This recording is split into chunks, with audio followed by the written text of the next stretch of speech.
Today we will analyze Schiller's philosophy of beauty and freedom, examining it through the lens of his letters on the aesthetic education of man.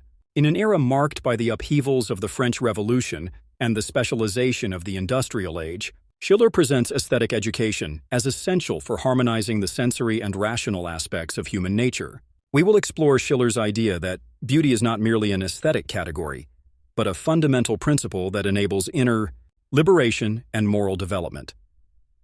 Introduction. Schiller entered his mature years in the historical context of the French Revolution, 1789 to 1799. His letters were published in 1795.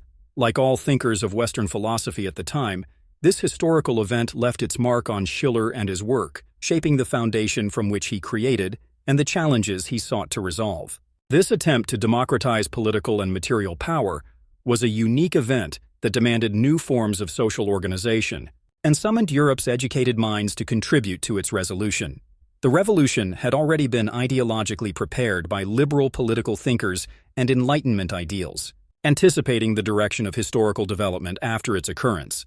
Amid this chaos of conflict, which brought Europe new hopes but also new challenges, and in the uncertainty that required a new foundation and security, Schiller found himself confronted with the demands and questions of his time. He embarked on an exploration of the inner world of the individual and the human community, searching for their true nature, aspirations, and desires, for the conditions necessary for their complete fulfillment, and for that singular element that could revitalize both the individual and society.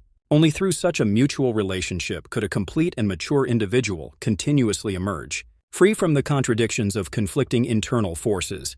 The task of Schiller's letters, even before the revolution had reached its midpoint, Schiller understood that true resolution could not be found in violent upheaval, or in blaming external forces for the inadequacies of individual and social existence. He recognized that the only path to a lasting solution lay in the education of the individual, nurturing human nature throughout its development. A healthy political system, with harmonious internal relations, could only exist where the individual was internally whole, rather than fragmented by a society that sought to exploit only his useful parts.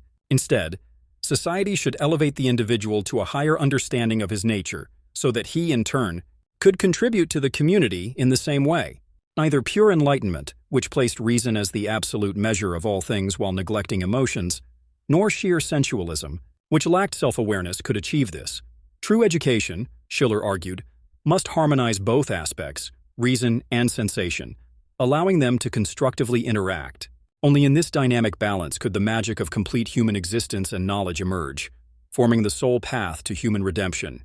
In his letters on the aesthetic education of man, Schiller progressively presents a diagnosis of his time, outlines its difficulties, and offers a solution, through a magnificent style that is more literary than purely philosophical.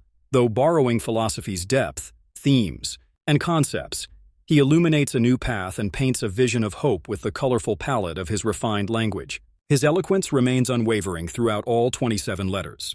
Enlightenment creates character, Schiller writes, for its essence lies in an awareness of freedom, and freedom is a prerequisite for character.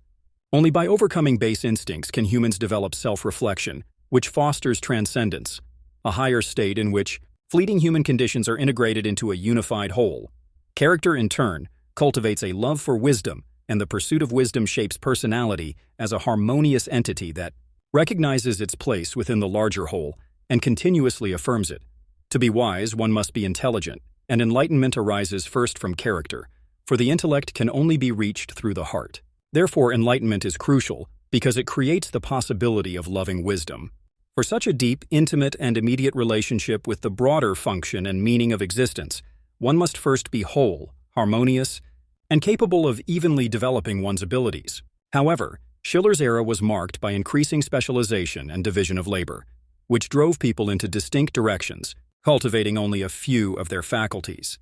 This fragmentation distanced individuals from the whole, deepening differences among people and within the individual himself, who became more akin to a specialized tool within a rigid function than a dignified bearer of the nature from which he emerged.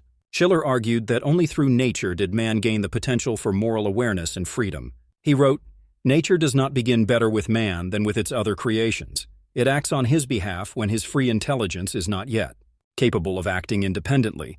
But precisely what makes him human is that he does not remain what nature makes of him. He has the capacity to mentally retrace the steps nature has taken with him, transforming an act of necessity into one of free choice and elevating physical necessity into moral action. Shiller distinguishes between two ways of encountering experience: the sensory and the rational, formal. The sensory faculty perceives material reality, while the rational faculty perceives form. When the sensory dominates the rationale, it results in what Shiller calls the savage, a person whose emotions govern his principles, who despises art, and who acknowledges nature as his absolute master. When the rational dominates the sensory, it produces the barbarian, one who elevates reason above sensuality, degrading emotions and imposing violence upon them, thereby destroying the beauty of culture and the dignity cultivated through it. The only person who avoids the contradictions of both the savage and the barbarian is the educated individual. He said, "The educated man befriends nature and respects its freedom, restraining only its arbitrariness." The purpose of Schiller's letters on the aesthetic education of man is to harmonize these two cognitive faculties, preserving the wholeness of the individual and equipping him for balanced development. This education ensures that every stage of growth refers back to an already integrated individual, thereby guaranteeing progress at every point along the way.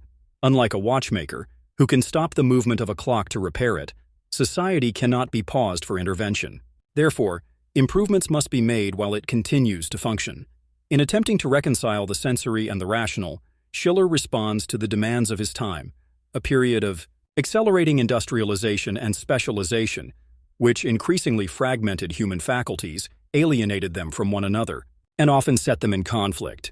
Lacking the time for self-reflection, let alone a fundamental and methodical intervention, Shiller sought to return to the beginning, to the joyful unity of human faculties, and to bring this harmony into his present.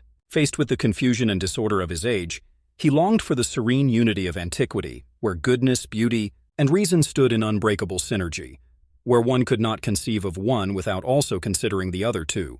The Greeks shame us not only with a simplicity foreign to our time, but they are also our rivals, and often our models, in the very qualities we use to justify the unnaturalness of our own nature. We see them in their magnificent human nature, uniting the youthfulness of imagination with the maturity of reason. Full of form yet rich in substance, they philosophize while educating. They are tender yet energetic. Just as the Renaissance spirit sought to revive the unity of mind and matter that had been lost, Shiller aimed to restore the fragmented classical spirit of self-sufficiency and harmony. He sought to establish it as the guiding principle, ideal, and remedy for his age. Schiller's discourse on beauty is not a mere artistic reflection nor a superficial aesthetics. He justifies his discussion of beauty beyond the tendencies of his time, linking it to freedom and asserting that beauty plays a crucial role in human emancipation. Without beauty, he argues, no meaningful response to future societal challenges is conceivable. In Schiller's philosophy, beauty and freedom are inseparably connected through the aesthetic dimension of human existence, making beauty not just a phenomenon that excites the senses, but also a profound philosophical principle that leads to inner liberation. Beauty, in his understanding, is a crucial condition for achieving true freedom, as it possesses the power to reconcile and harmonize the opposing aspects of human nature. The sensory drive, which ties us to the world of senses and immediate desires, and the rational drive, which aspires to laws, ideals, and moral norms. The conflict between these drives often generates inner discord, limiting a person's efforts to be free. Beauty, however, through the action of the aesthetic drive, becomes the subtle mediator that disarms both impulses and enables their harmonization. In the moment of encountering beauty, a person experiences a state of harmony in which sensory and rational impulses cease to oppose each other and begin to act in perfect unity. Such an experience of beauty is unique because it demands no interest. That is, it does not construct preferences that create systems of lesser or greater value, which inevitably lead to comparison and, consequently, relational thinking that reduces wholeness to parts. It is neither obligatory nor restrictive.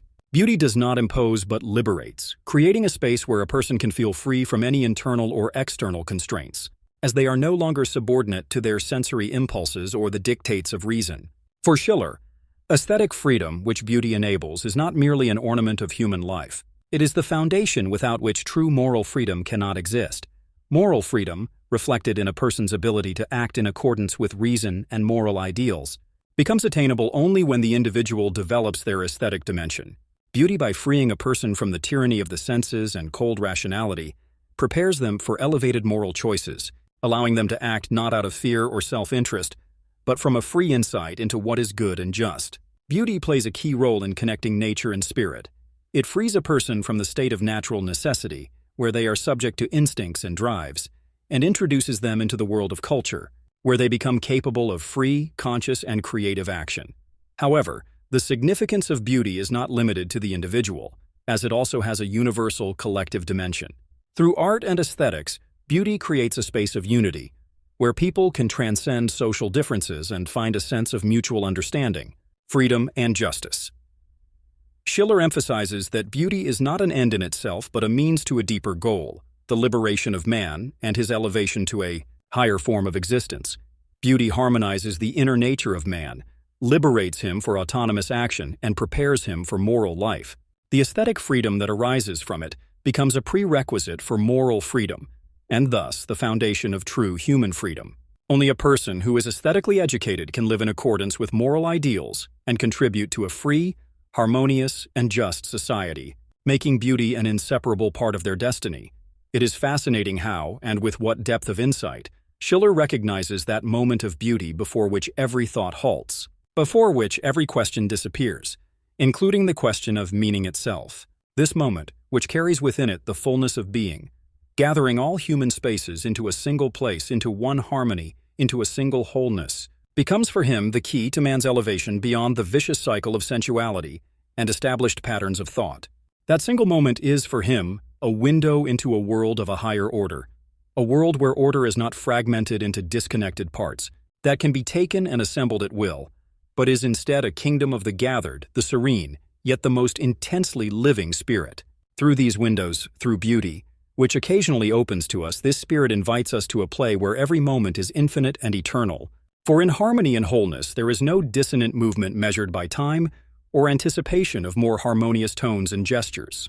This play is not mere entertainment, but a philosophical and aesthetic concept that encompasses the creative artistic process, or at least an engaged presence in such a process, through art, artistic works, or spontaneous encounters with undeniable beauty. It includes Kant's definition of beauty as disinterested pleasure, and represents an alternative to instrumental thinking, which, once it sets a goal, subordinates everything else to that goal, dissecting human reality and time into parts and sequences that justify their existence solely through utility. In such enslavement, man himself becomes an instrument of instrumental thinking, and society becomes a place of accidental encounters between people in passing. People gradually become consumed by this mutual determination of everything, until they can no longer even distinguish themselves from it. The abstract thinker, therefore, often has a cold heart because he dissects impressions that can move the soul only as a whole. The merchant often has a narrow heart, because his imagination, confined to the narrow circle of his profession, cannot extend to another way of thinking.